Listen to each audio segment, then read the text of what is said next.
Amigos, continuamos en La Grieta a través de EBTV, donde rompemos la mentira del narcorrégimen y lo hacemos con la verdad.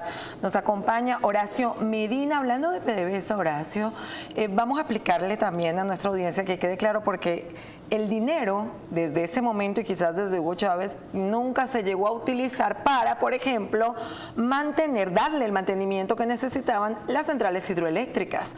No se utilizó, por ejemplo, para darle el mantenimiento necesario al sector salud, ni a ningún otro tipo. Ellos simplemente se enriquecieron a tal nivel que las cifras no son ni siquiera manejables.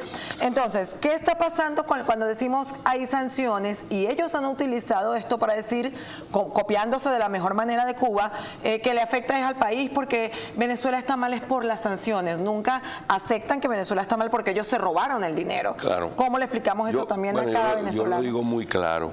Por supuesto que se robaron todo ese dinero. Para ponerlos en el contexto, en el año, comenzando desde el año 2002-2003, Chávez crea el Fondo de Estabilización Macroeconómica, una idea que a nosotros nos parece excelente. ¿Qué año, perdón? 2003-2004, crea el Fondo de Estabilización Macroeconómica. ¿Ese fondo en qué consistía? Todo el dinero que entre después de barriles por $50, todo ese dinero, por encima de eso, va a un fondo y el presupuesto se hace por los barriles por $50. Entonces, el precio del crudo es 60, bueno, perfecto. El volumen por 50 va para el presupuesto nacional.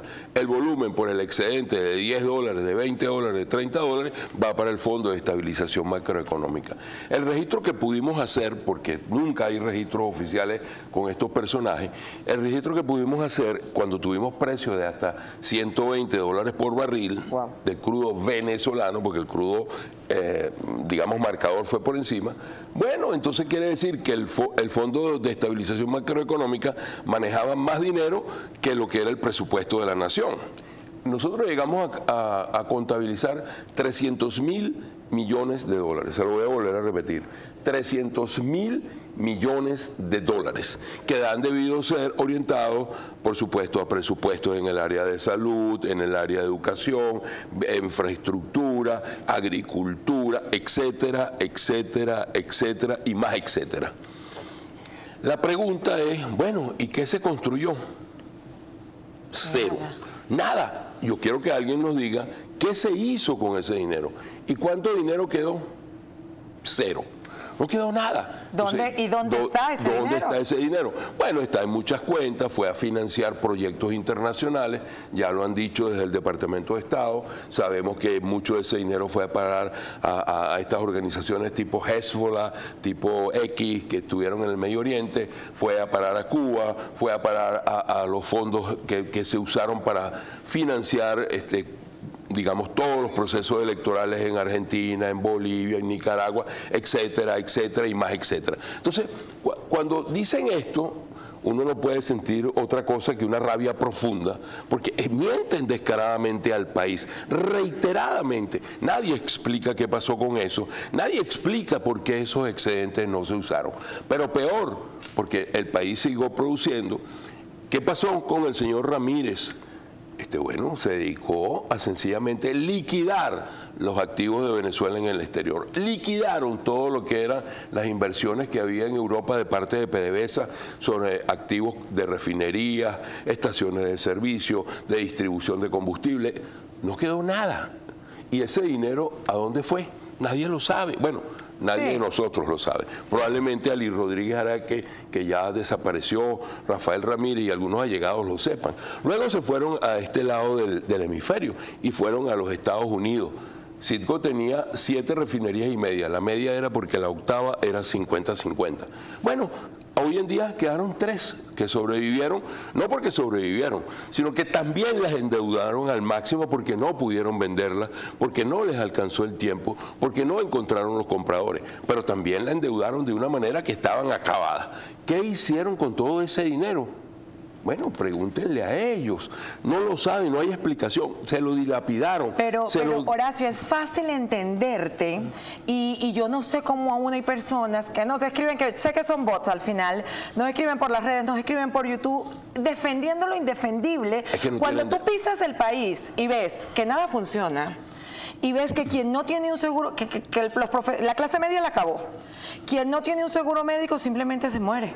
Claro. Que vas a un hospital y no hay nada. Mira, Ale, es peor, porque además destruyeron lo que es el sueldo básico. Cuando tú destruyes el sueldo, destruyes el INSE, destruyes el Instituto Venezolano de los Seguros Sociales y destruyes lo que la gente necesita como el apoyo social. O sea, ¿cuál seguro social funciona hoy?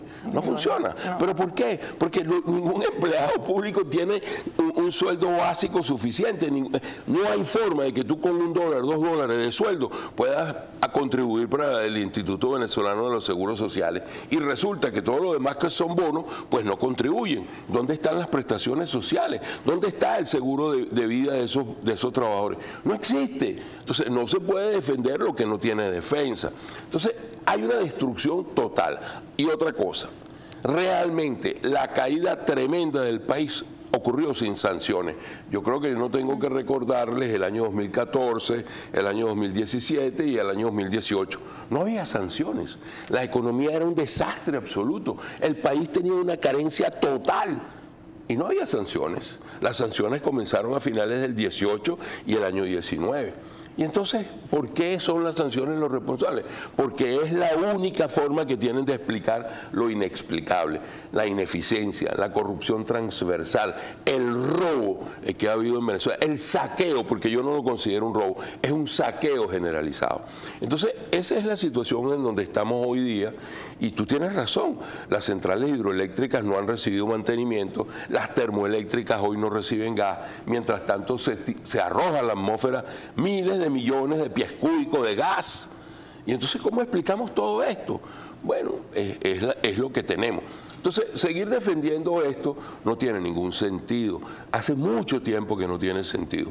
Pero yo hoy en día creo que, caramba, no podemos seguir en esto. Además, ahora hay un involucramiento que yo no tengo que decirlo, los que viven en Venezuela lo saben mejor que yo, el narcotráfico, la presencia de todos estos grupos armados, esta rebatiña que existe por el poder. Entonces, ¿hasta cuándo vamos a seguir en esto? Sí, mira, hay muchísimos mensajes en el chat, vamos a leerlos al regreso, pero antes de dar lectura, y ustedes también los quiero invitar a que compartan, comentan, quisiera al regreso explicar de qué manera estas sanciones sí presionan directamente a este narcorrégimen y terminan de acorralarlo. Ya venimos con más en La Grieta, hoy viernes 19 de diciembre.